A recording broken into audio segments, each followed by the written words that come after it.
खबर है नाज़रीन सेवण मतवा से शेयर क्यों पिया एजाज अली बुगियो की रिपोर्ट मुताबिक सेवण में हाफ बाडी ट्रक ऐं 6 व्हीलर ट्रक मालकन ऐं मजदूरन मोटरोवे पुलिस खिलाफ एहतजाज किया है। सेवण का भान सैदाबाद ताईं 4 नाजायज़ घरा चालान ट्रकुन के चालान करण आमरी सेवण रॉयल्टी टैक्स ठेकेदार जो वधायल टैक्स ऐं विफाकी हुकूमत जो तेल डीज़ल पेट्रोल महांगो करण खिलाफ सेवण बाईपास ते एहतजाजी मुज़ाहिरो किया वियो आहे।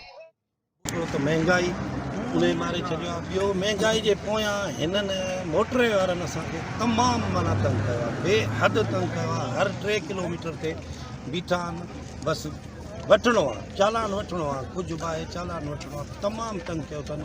उन खां पोइ हिकिड़ो 200 में कोन ई मिले थी हिकिड़ी इहे ॻाढ़ा दॿा जेके ॾिठा अथव, इहे वठियो 200 में वाहे 500 में हिते दुकानदार दुकान खोले वेठा 500 में वठी थो 6-3000 में न त 5000 ॾंढ थी।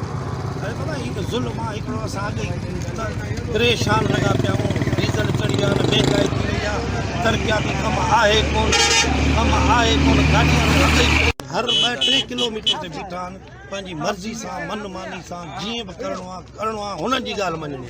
ॻाल्हायोसीं त वाक़ई चवंदा तव्हां बदतमीज़ हो, घुरा पुलिस करा लख। असांजो ही पूरा मन एहतजाज आहे। हर हिकु जेको बि असांजे हिते शहर तां लॻनि था, सेवण लॻे थो, दातू लॻे थो, भान लॻे थो, पंहिंजो हींअर पाण सिटी में सेवण में छो त हींअर हक़ु ज़ोरी थो वठणो पए, वफ़ाक़ खां विड़ी वठणो थो पए।